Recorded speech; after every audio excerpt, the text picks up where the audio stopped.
इस तरह के एक्सरसाइज करना मेरे लिए खुद को बहुत सारा दर्द देना ही है, क्योंकि मुझे ना लंग फाइब्रोसिस हो गया था, जिसमें लंग्स डैमेज होने की वजह से अगर मैं वैसा एक्सरसाइज करती हूँ जिसमें मुझे सीने में प्रेशर देना होता है, जैसे ये एक्सरसाइज है, तो सीना बहुत दर्द होता है, जैसे लगता है कि सीने में कोई जख्म है।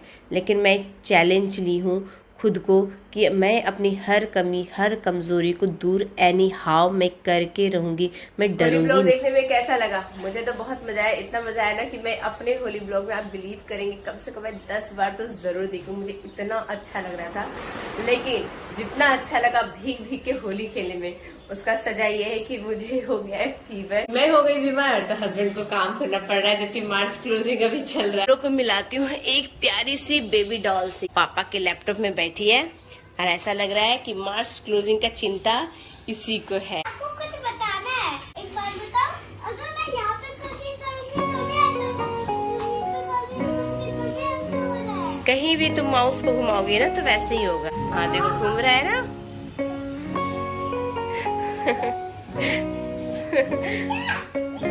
बच्चे ऐसे ही होते हैं। हस्बैंड सिर्फ सब्जी काट रहे थे, खाना मैं ही बना रही हूँ, चावल दाल मैं ही बनाई हूँ, पत्ता गोभी की सब्जी भी मैं ही बना रही हूँ। मार्च क्लोजिंग में तो चाहे मैं कितनी भी बीमार पड़ जाऊँ, हस्बैंड नहीं आ रहे हेल्प करने के लिए, इतना कर दिए वही काफी है।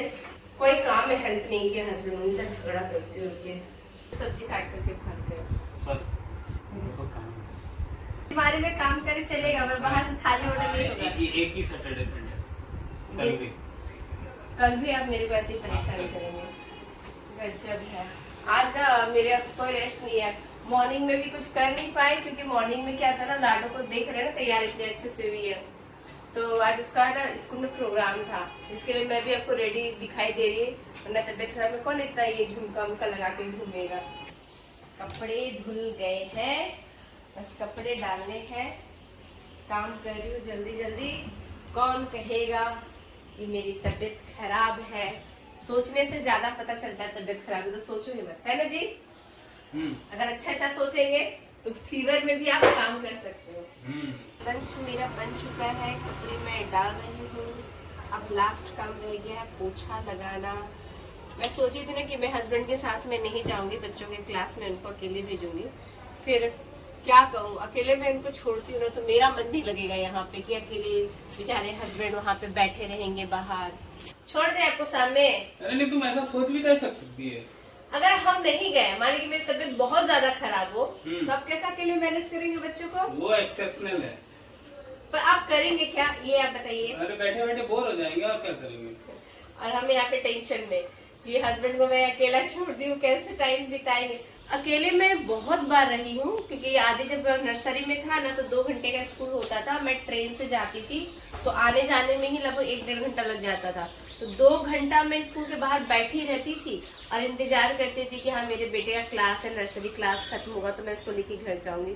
तो मेरा ये आदत है और मुझे कुछ भी नहीं होता था। 2 घंटा क्या, मैं 4 घंटा कहीं बैठ करके टाइम बिता सकती हूँ। मेरे पास अकेले बैठ के करने के लिए बहुत कुछ होता है और मुझे हैबिट भी अकेले रहने का। और सच बात बताऊं, मुझे अकेले रहना ज्यादा पसंद है किसी और के साथ रहने से। नहीं, आपके अलावा अकेले रहना ज्यादा पसंद है, आपको पता है ना। मुझे भीड़ नहीं पसंद है, लोगों से बातें करना ज्यादा पसंद नहीं है। हाँ, वो ठीक है। हाँ, लेकिन आप मतलब उनके साथ रहना ज्यादा पसंद है जिसपे मुझे पूरा ट्रस्ट है कि वो मेरा अपना है। मतलब मेरा क्या है ना नेचर, किसी को अपना मानो ना तो पूरा अपना मानो, कोई बाउंड्रीज मेरे लिए नहीं रहती है कि मैं लिमिटेशन रखूं, बस यहाँ तक। अपना मतलब पूरा अपना। और वैसा जब भी मैं करने की कोशिश करती हूँ ना तो उसके नजर में मेरी वैल्यू 0 हो जाती है। मतलब जिसको जितना ज्यादा प्यार दो वो इंसान आपकी कदर उतनी ही कम करेगा। ये भ्रम अगर इंसान का रहता है ना कि आप ज्यादा किसी को प्यार दोगे तो वो आपका अपना हो जाएगा, नहीं। अगर चाहते हो कि आप किसी को प्यार करो तो आपके पास रहे तो पूरा प्यार मत दो, आधा दो और अपना डिग्निटी अपने पास रखो। और मेरे साथ यही नहीं होता ना, मैं पूरा प्यार दे देती हूँ और अपना वैल्यू 0 कर देती हूँ। इसलिए किसी को अपना बनाना ही नहीं है, एक ही अपना है, वो है मेरा पति। आज आपको एक चीज और शेयर करती हूँ कि मेरा ना 3 ऑपरेशन हो चुका है। मेरे दोनों बच्चे C सेक्शन से हैं। तो पहले मैं योगा करती थी ना तो मैं वो चीज़ अवॉइड करती थी जिससे मेरा पेट में प्रेशर ज़्यादा जाता था, तो मेरे टाँकों में दर्द होता था। आप बिलीव करेंगे मैं अभी कोई लिमिटेशन नहीं रख रही, मैं हर तरह की एक्सरसाइज कर रही हूँ और मेरे पेट में भी बहुत दर्द हो रहे हैं। मतलब पूरा मसल्स पेन तो शरीर का तो था ही, अब ये चला गया मसल्स पेन, क्योंकि अब एक्सरसाइज करने का आदत हो चुका है। पेट में जो दर्द हो रहा है ना वो बर्दाश्त से बाहर हो रहा है, लेकिन मैं वो दर्द बर्दाश्त कर रही हूँ क्योंकि मुझे भी अपना स्टेमिना देखना है कि क्या एक दिन वो भी टाइम आएगा जब मैं एक्सरसाइज करूँगी तो मेरे पेट के मसल्स में दर्द नहीं होगा, मेरे टाँकों में दर्द नहीं होगा, क्योंकि 3 ऑपरेशन हुए हैं तो आप नहीं समझ पाओगे। जिसका सी सेक्शन हुआ है, दोनों बच्चे ऑपरेशन से हुए और एक एक्स्ट्रा ऑपरेशन हुआ है, तो उसको कितना पेन होता होगा एक्सरसाइज करने में। लेकिन मैं अब कोई भी बाउंड्रीज अपने एक्सरसाइज में रखना नहीं चाहती हूँ, क्योंकि तबीयत मेरी अभी ख़राब है। फिर भी मैं अब वो हस्बैंड के साथ जा रही, दोनों बच्चों के क्लासेस के लिए, आदि का स्केचिंग क्लास और लाडो का जो सिंगिंग क्लास है। फिर वहाँ से आने के बाद मैं फिर से एक्सरसाइज करने वाली हूँ, क्योंकि ऐसा नहीं है कि मुझे फीवर है, तबीयत ख़राब है तो मैं एक्सरसाइज नहीं करूँगी।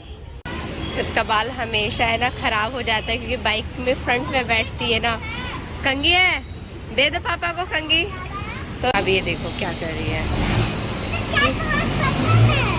कैट के पीछे तुम रहोगी, क्लास नहीं अटेंड करोगी। चलो ये बुक तो ले लो, चलो जाओ बाय।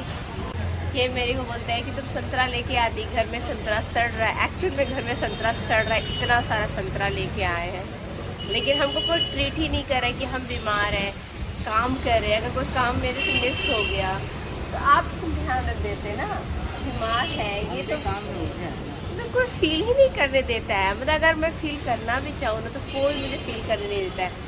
मेरे बच्चे अलग ही ऑर्डर देंगे, इनका तो मार्च क्लोजिंग है, कैसे कैसे यहाँ बैठ करके है हमको नहीं मालूम। एक और चीज़, हम डिसाइड किए थे कि मार्च एंड तक मैं ना बाइक चलाना सीख लूँगी, लेकिन कितने लोग हैं जलनखोर, मेरे बाइक का जो कबाड़ा वो लोग किए, अभी तक मेरा बाइक नहीं बना है। बस इधर उधर से भीख मांगते रहते हैं कि हाँ, जैसे कि पिछले वीक भी मांगे बाइक, तो बच्चों को यहाँ क्लास के लिए लाए, फिर होली में रानी के घर जाना तो उसके लिए बाइक मांगे, अभी फिर बाइक मांगे। तो बाइक एक आदमी से नहीं मांग रहे, हर बार अलग अलग आदमी से मांगना पड़ा, क्योंकि एक ही आदमी का बाइक लेंगे ना तो अच्छा नहीं लगता है मांगना।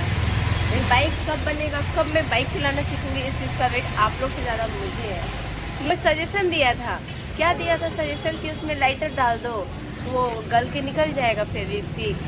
ये कौन सा भाई, वो जहाँ चाबी डालते हैं ना वहाँ पे फेविक्विक कोई डाला है, तो वो आग है ना अंदर तक जाना चाहिए, और आग लग गया तो बताओ कौन सजेशन दिया था ऐसा। और ये सजेशन काम आएगा, कोई और अच्छा सजेशन है तो दे दीजिए कमेंट बॉक्स में। हम लोग इस बाइक में आए, किसी और को बाइक लेके आए। इसके बगल में जो बाइक खड़ी थी ना, अभी 2 सेकंड पहले ही वो गाड़ी वाला, ये देखिए ये गाड़ी वाला बाइक उठा के चला गया। बड़ा रिस्की जगह है, हमारे बाइक के जस्ट बगल में जो बाइक था उसको उठा के ले गया। तुरंत जाकर के खड़े हो गए तो हमारा बाइक नहीं उठाया, तो यहाँ बैठ कर हम देखते रहना पड़ता है। 1 घंटा के लिए हम लोग बैठते हैं, पर 3-4 राउंड मार देता है ना 1 घंटे में, बार बार उठ के जाना पड़ता है। हमने तुरंत गए दौड़ करके, और वो दूसरे का बाइक है। आप ही का इंतजार कर रहे थे, हमका आपसे एक बात पूछना है। आइए बैठिए, बहुत इम्पोर्टेंट बात है। क्या बात है? इसमें आपकी क्या राय है ना, मुझे ये जानना है, क्योंकि तभी से मेरी बात घूम रही है कि बात? 2 इंसान दोनों एक दूसरे से बहुत प्यार करते हैं, रिश्ता बहुत कीमती है, बहुत गहरा है, लेकिन वो रिश्ता खराब हो जाता है सिर्फ एक चीज की वजह से। क्या? वो क्या है आप बता दो, क्या हो सकता है? 2 रिश्ते बहुत करीब है, बहुत इंपॉर्टेंट है, एक दूसरे से बहुत प्यार करते हैं, लेकिन वो रिश्ता खराब हो जाता है सिर्फ एक चीज की वजह से। ट्रस्ट नहीं, ट्रस्ट है तभी तो प्यार है ना। ओके, तो फिर दूसरा और एक ही चीज हो सकता है। क्या? ईगो। हाँ। मैं यही बात करने वाली थी। अच्छा। कि 2 लोग बहुत प्यार करते हैं, हाँ। लेकिन ईगो की वजह से हाँ। वो रिश्ता खराब हो गया। हाँ। मुझे ये बात समझ में नहीं आता है कि ईगो में आकर के लोग बहुत ही गलत फैसला लेते हैं, और जिससे वो सबसे ज्यादा प्यार करते हैं, सबसे ज्यादा तकलीफ भी उसी को देते हैं। हाँ। तो ऐसा क्यों? इस कंडीशन में सिर्फ आप आंसू ही तो देते हो, जिसके चेहरे पे आप खुशी देखना चाहते हैं, जिसकी खुशी देख के आपको अच्छा लगता है, उसके चेहरे में आंसू आप देते हो सिर्फ ईगो की वजह से। आंसू देते हो नहीं और लेते भी हो, दोनों रोते हैं ना? दोनों रोते हैं इसमें। पर झुकना क्यों नहीं जानते, मतलब बात क्यों नहीं करते एक दूसरे से? अगर कोई इशू है तो हाँ। बात क्यों नहीं करते? ईगो झुकने नहीं देता है ना। ये एक ईगो आपका दिमाग बुद्धि भ्रष्ट कर देता है ईगो। मुझे ऐसा लगता है ना कि बात करने से हर चीज का सॉल्यूशन आता है। अगर दोनों में प्यार है ना तो बात करके कोई भी रिश्ता, कम्युनिकेशन सबसे बड़ा सॉल्यूशन है किसी भी रिश्ते में।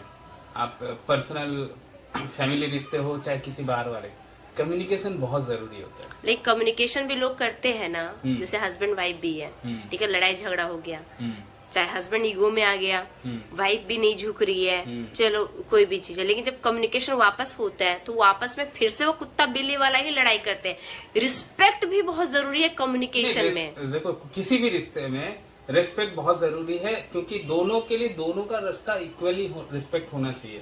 चाहे हस्बैंड हो, चाहे वाइफ हो, चाहे किसी भी और रिश्ते में हो, रिस्पेक्ट सभी का बराबर होना चाहिए। हर किसी के लिए रिस्पेक्ट बहुत मायने रखता है। क्योंकि हम देखे है ना कि कोई भी दो लोग बात भी कर रहे हैं, रिस्पेक्ट बीच में रहता ही नहीं है, तो फिर वैसा कम्युनिकेशन का मतलब ही क्या है?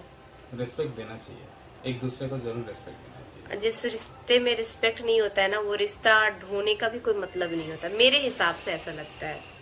तुमने देखा है, मैंने तुम्हें कभी भी डिसरिस्पेक्ट नहीं किया। नहीं, 11 साल में आप एक बार भी नहीं किए। ये बात हम आज तक किसी सामने बोले भी नहीं कि कभी आप मेरा इंसल्ट किए हो, कभी हाथ भी उठाए हो, कभी कुछ भी नहीं, एक सेकंड के लिए भी, बातें भी नहीं, कभी नहीं।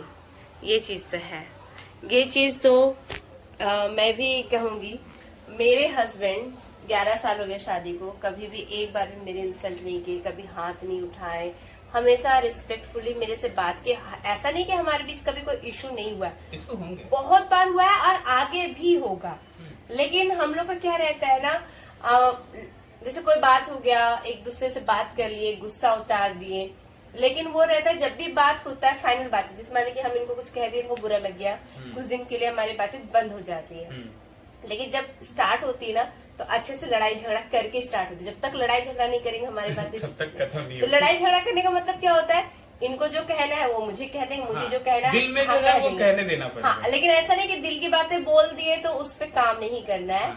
अगर मैं इनको बोली, कुछ बात निकला तो ये इसको शॉर्ट आउट करने की कोशिश करेंगे, कुछ बोलेंगे तो मैं समझने की कोशिश करूंगी, एफर्ट्स डालती हूँ। ऐसा नहीं कि जो चला जा रहा है तो होता ही चला जा रहा है, वैसे नहीं होता हमारे बीच। लेकिन यही चीज कहते हैं, कोई भी रिश्ता इम्पोर्टेंट है, अगर उसमें कुछ प्रॉब्लम आ रहा है बात कर लो, बात करने से सॉल्यूशन होता है।